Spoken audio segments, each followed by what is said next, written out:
Ada saya menista Gimana agama di laporkan situ, sama Pak. Tuhan? Di mana saya menista agama di situ, Pak? Ya di situ kalau di hukum negara nggak ada di situ pelecehan seperti itu. Itu.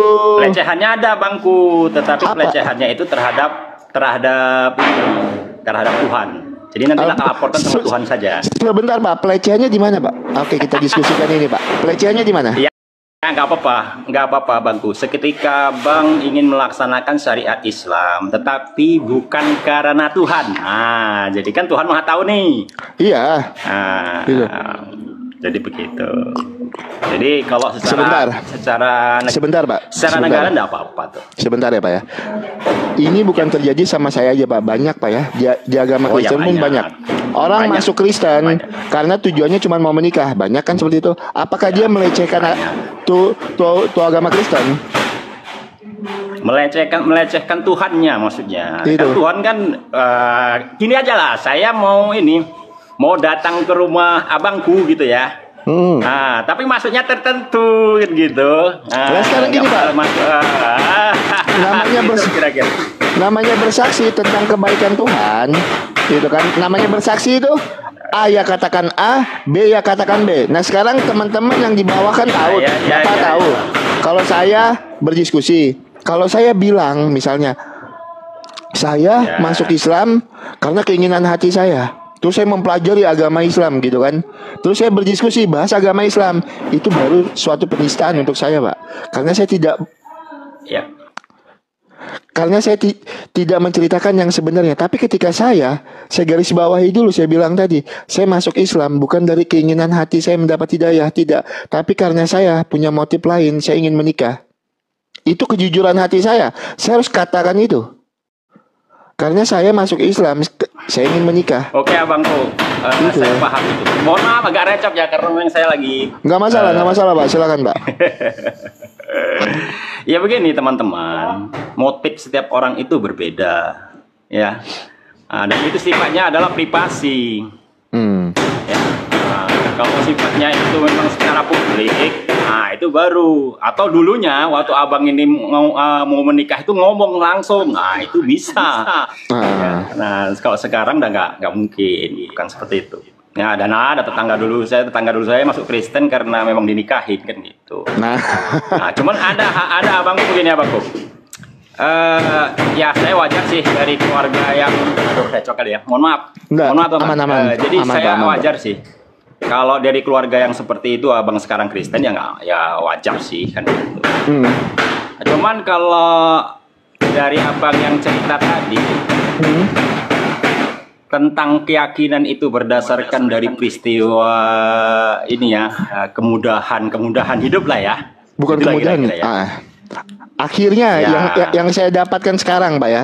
Tapi sebelumnya berat Pak. Iya oke. Iya saya tahu sih. Nah, itu memang kadang-kadang salah satu poin orang untuk meyakini sesuatu. Betul.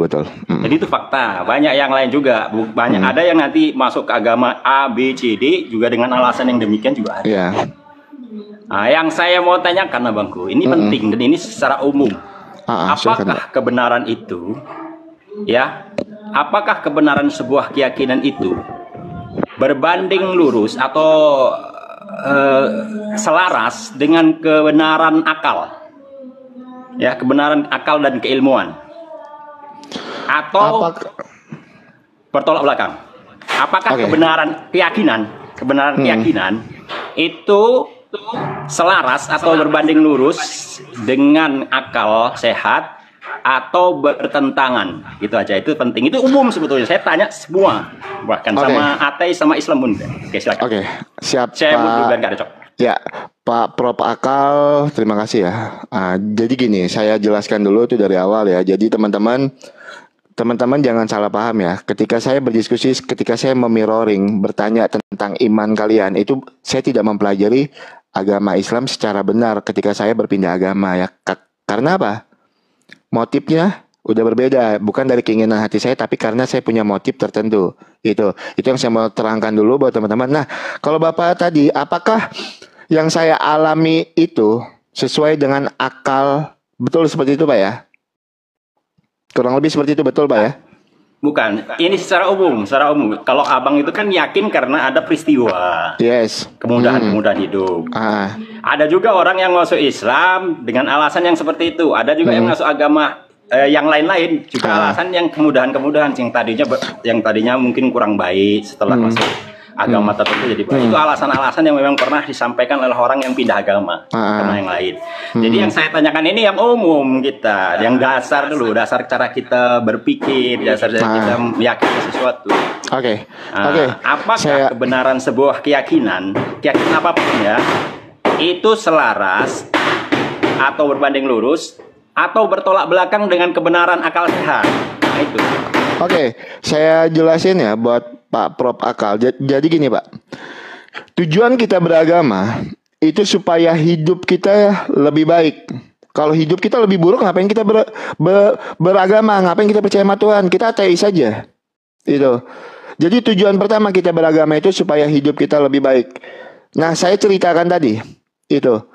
Bukan kemudahan yang langsung saya dapatkan ketika saya benar-benar mengenal Tuhan di dalam kehidupan saya. Banyak prosesnya Pak. Banyak prosesnya. Bahkan saya harus diposting atas dasar penipuan di tahun 2020.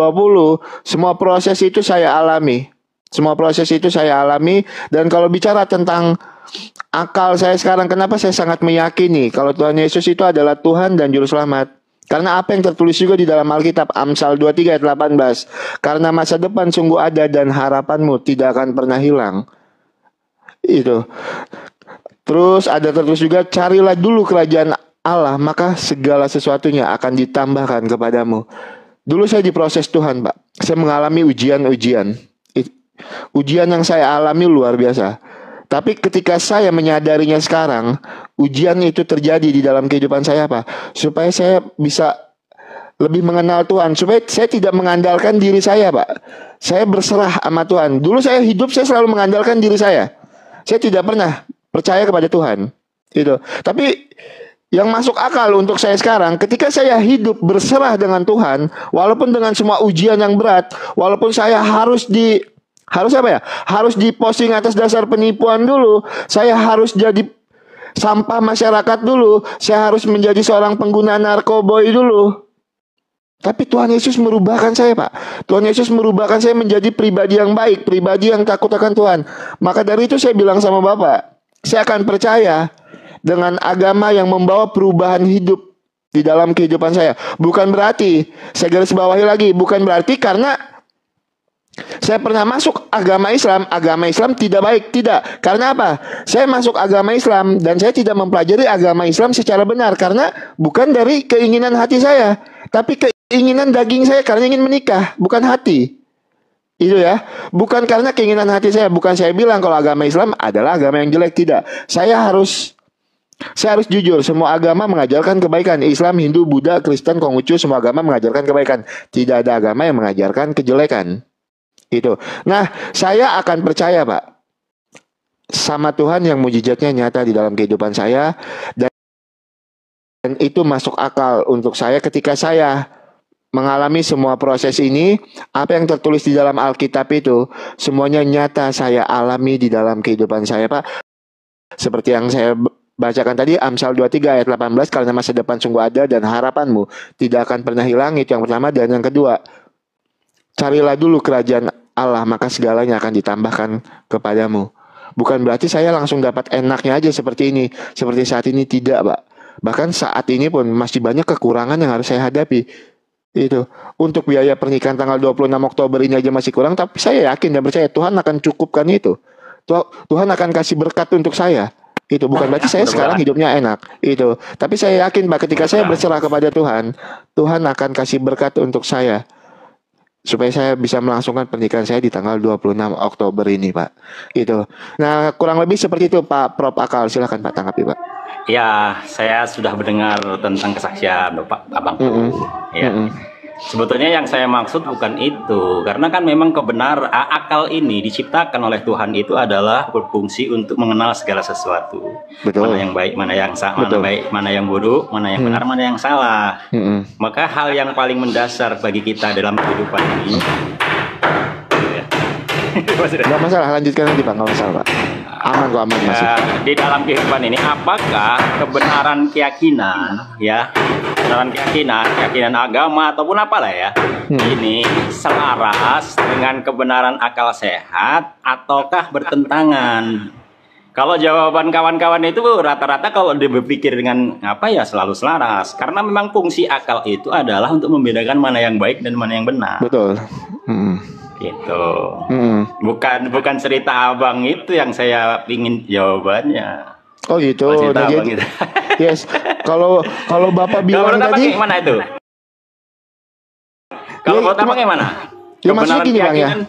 Kebenaran keyakinan itu yang masuk akal di dalam kehidupan kita. Betul seperti itu kan Bang ya? Yang abang maksud kan?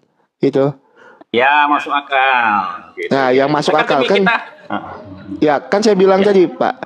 Misalnya Pak ya, di dalam Alkitab itu tertuliskan misalnya ya, saya bawakan contohnya ya. Ketika perempuan Samaria bertemu Tuhan Yesus, dia mengalami perubahan di dalam kehidupannya. Gitu. Ketika saya belum mengalami apa yang terjadi dengan perempuan Samaria itu Pak, mungkin saya akan berbicara, lah ini cuma cerita, ini cuma tertulis di dalam Alkitab, karena belum pernah saya alami. Gitu. Tapi ketika saya sudah mengalaminya Pak di dalam kehidupan saya, masuk akal untuk saya Alkitab ini. Apa yang tertulis di dalam Alkitab ini masuk akal. Dulu perempuan Samaria pernah bersaksi ketika dia bertemu dengan Tuhan Yesus, dia pernah mengalami perubahan di dalam kehidupannya. Nah ketika saya pun membaca Alkitab, kok ini sama persis ya dengan kejadian saya ketika saya mengenal Tuhan, walaupun tidak bertemu ya, ketika saya mengenal Tuhan dan berserah kepada Tuhan Yesus, kok sama, saya mengalami perubahan hidup di dalam kehidupan saya. Saya jadi pribadi yang baik lagi, pribadi yang takut akan Tuhan. Nah itu yang saya maksud tadi Pak. Jadi itu yang membuat saya masuk akal. Dan misalnya tuh saya contohkan lagi, di dalam Alkitab kan tuh tertulis Pak, karena masa depan sungguh ada dan harapanmu tidak akan pernah hilang. Dan itu sama, saya rasakan di dalam kehidupan saya. Itu masa depan saya masih ada dan harapan saya tidak akan pernah hilang. Dan itu masuk akal lagi. Jadi apa yang tertulis di Alkitab itu bisa kita rasakan di dalam kehidupan kita, dan itu logis di dalam kehidupan kita. Bisa itu saya terima. Ya Pak Prof ya. Mungkin ya, seperti bisa itu. Saya terima hal itu. Oke. Pak, kalau boleh tanya, lagi bangun apa Pak? Pesantren? Apa? Enggak, di rumah sendiri mau ganti. Saya kan beli rumah, jadi saya mau ganti atapnya bocor. Atapnya bocor. Iya. Oke. Gitu. Oke, ada yang mau disampaikan lagi silahkan Pak. Jadi sepakat ya kalau semuanya kebenaran keyakinan itu harus sesuai juga ataupun selaras dengan kebenaran akal dari pengalaman abangku kan begitu ya. Betul. Saya sepakat untuk itu. Semua itu rata-rata sepakat. Ya. Nah, semua rata-rata sepakat kebenaran keyakinan itu adalah selaras dengan kebenaran akal. Kan begitu. Betul. Ini yang urgen abangku ya. Dan ini ada 800 orang ini yang lihat ya. Saya pernah bertanya kepada Pak Pendeta, Pak Pendeta Joseph. Pak Joseph. Jadi begini Bang, secara kebenaran konsensus kita paham tentang ketuhanan. Kita pokoknya ya masalah ketuhanan ini kan masalah pokok.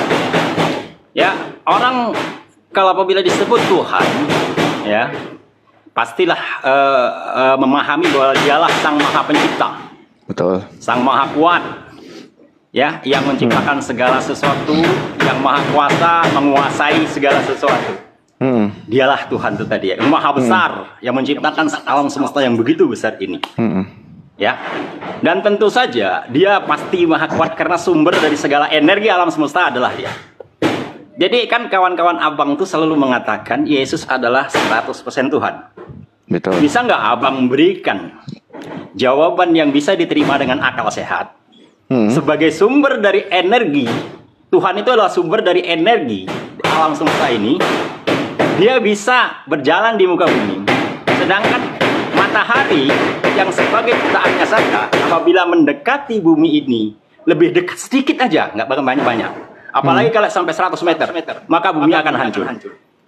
Bisa nggak abang terangkan? Tuhan 100% itu bisa berjalan di muka bumi, padahal dia adalah sebagai sumber dari energi seluruh alam semesta. Silakan abang. Oke. Inilah 800 orang nih.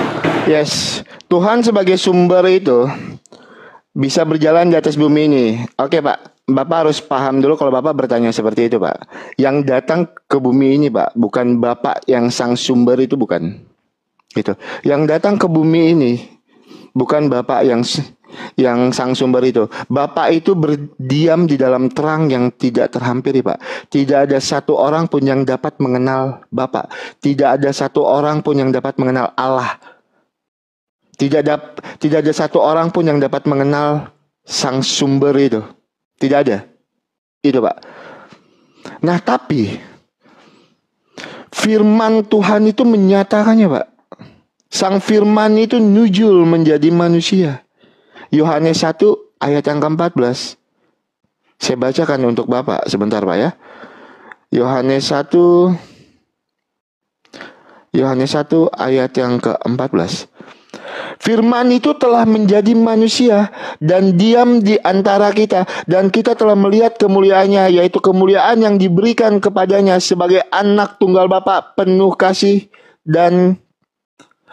kasih karunia dan kebenaran. Nah, kenapa sih firman itu harus nujul menjadi manusia? Yang pertama, karena Tuhan Yesus itu harus menebus dosa manusia, karena manusia telah jatuh ke dalam dosa.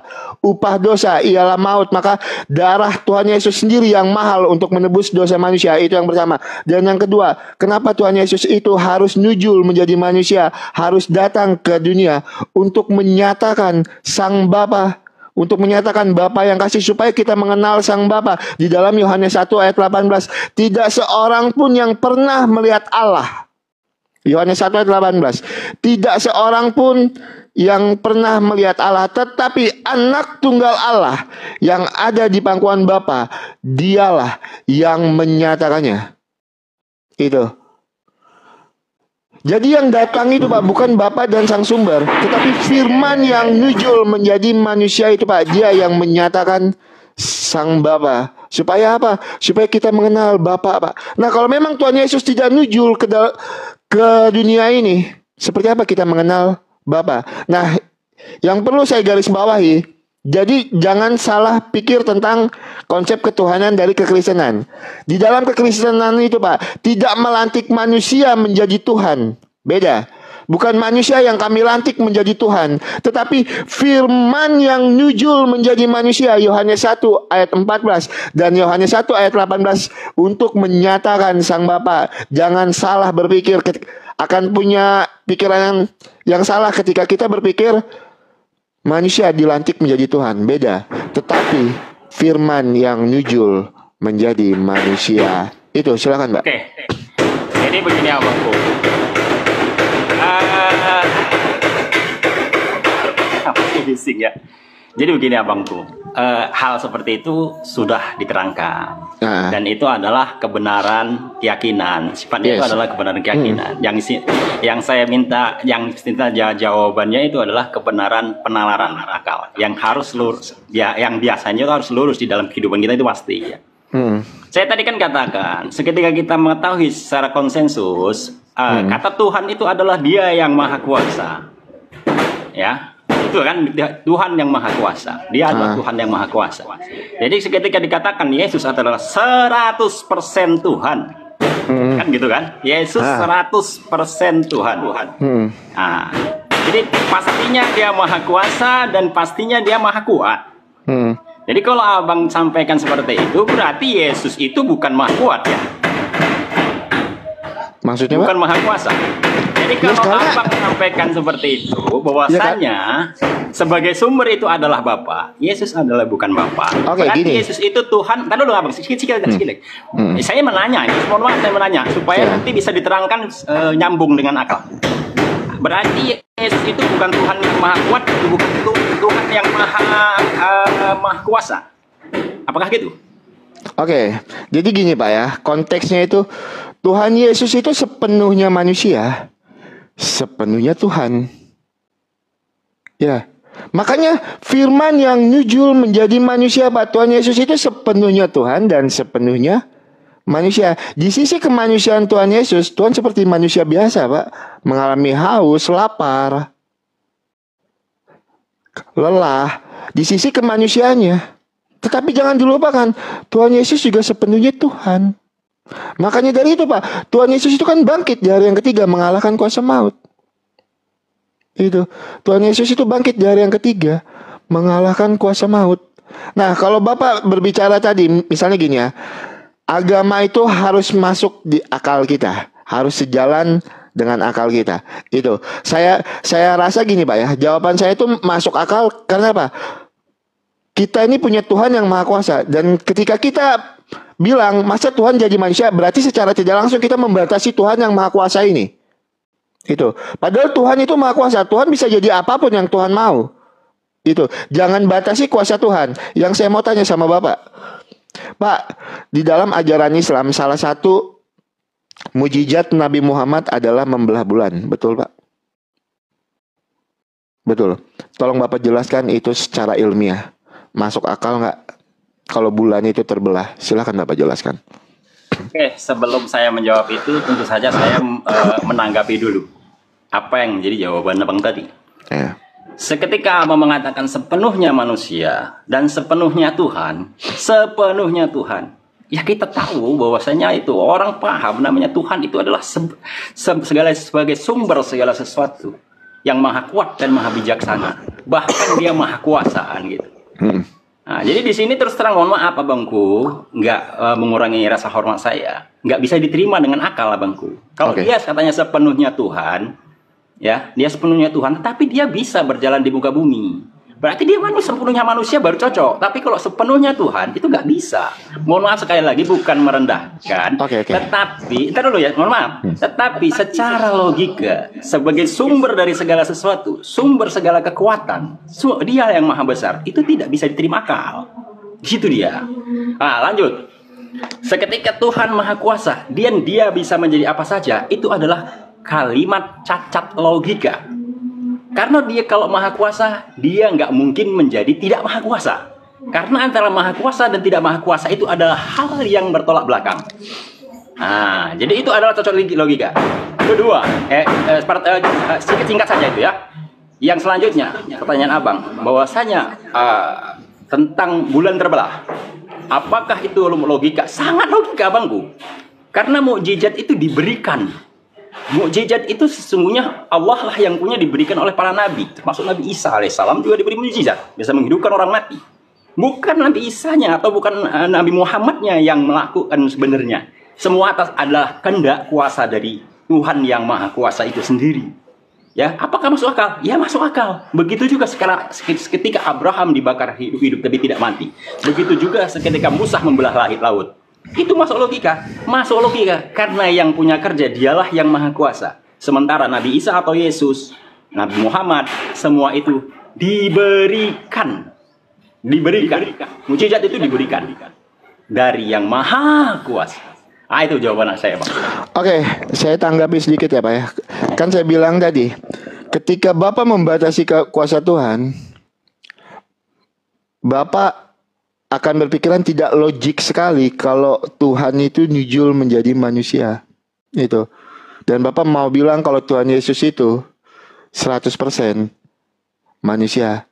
Jangan lupa Pak, seperti yang saya bilang tadi Pak, Tuhan Yesus itu sepenuhnya Tuhan, sepenuhnya manusia. Di mana bukti kemahakuasaannya Tuhan Yesus? Saya akan tunjukkan sama Bapak ya.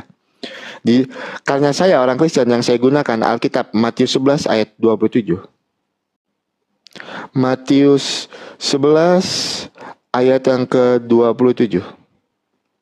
Semua telah diserahkan kepadaku oleh Bapakku, dan tidak seorang pun mengenal anak selain Bapa, dan tidak seorang pun mengenal Bapa selain anak. Oleh karena selain anak, orang yang kepadanya anak itu berkenan menyatakannya. Oke, saya kemarin ada sempat tulis sedikit lagi. Bapak juga harus tahu ini Pak ya. Di dalam Matius 28 ayat 18 sampai 19, Allah memberikan kuasa kepadaku untuk memerintah semua ciptaannya, baik di bumi atau di surga. Kisah Para Rasul 2 ayat yang ke-36, sesungguhnya Allah telah menjadikan Yesus Tuhan. Gitu. Nah, pertanyaan saya, itu saya bantah yang narasi Bapak. Pertanyaan saya Pak, Bapak tadi kan selalu bilang gunakan akal.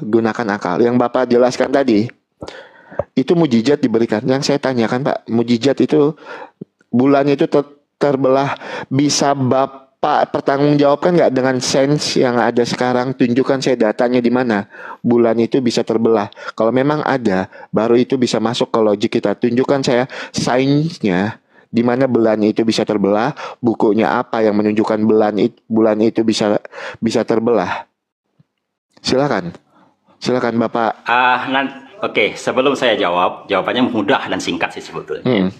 Tapi sebelum saya jawab, saya akan mengkoreksi jawaban Abangku tadi. Yang saya minta tadi adalah bisa menunjukkan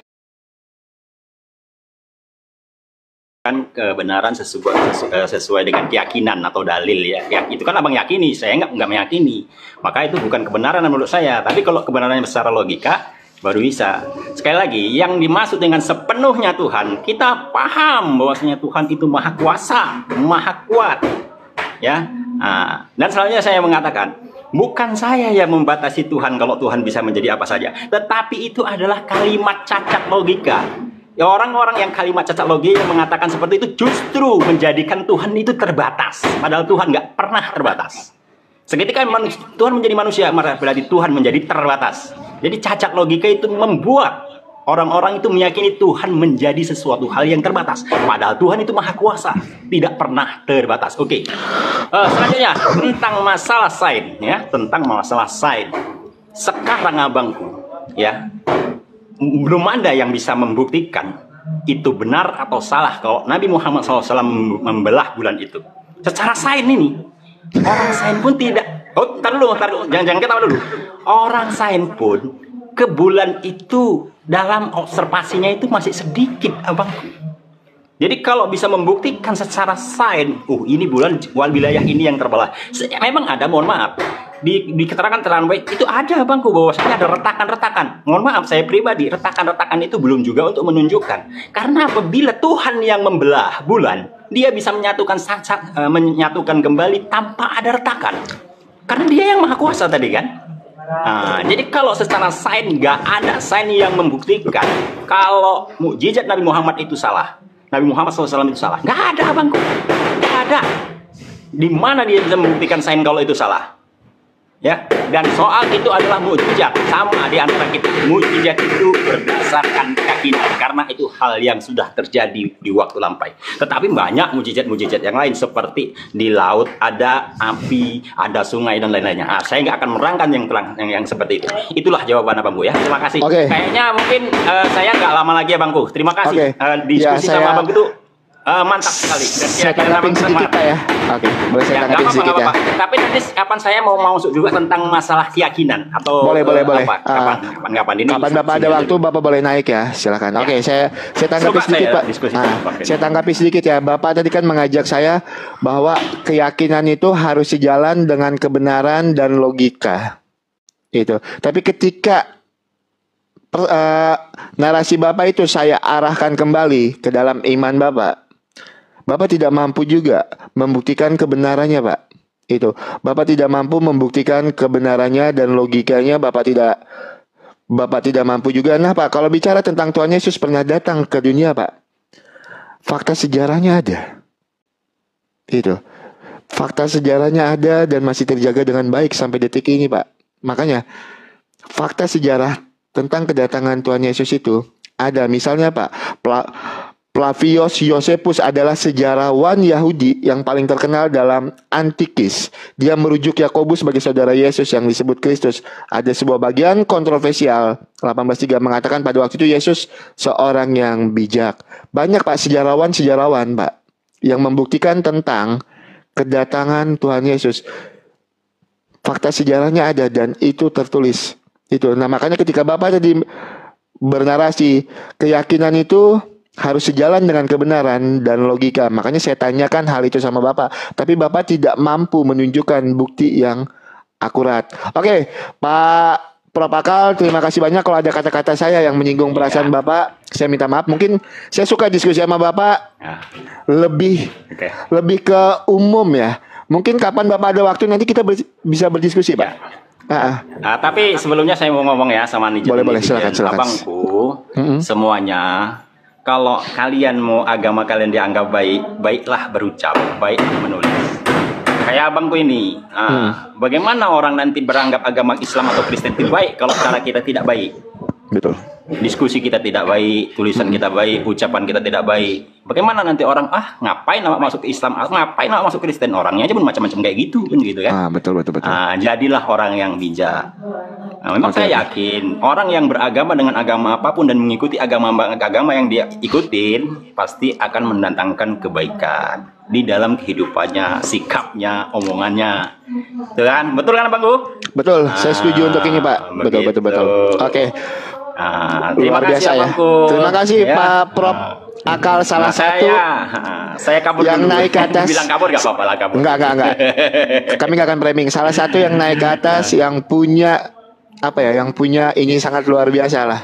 Mungkin Bapak nanti bisa berdiskusi dengan saya Pak ya. Luar biasa asik orangnya, terima ngomongnya kasih, pun santun. Terima kasih Pak. Selamat siang Pak ya. Selamat beraktivitas. Salam toleransi.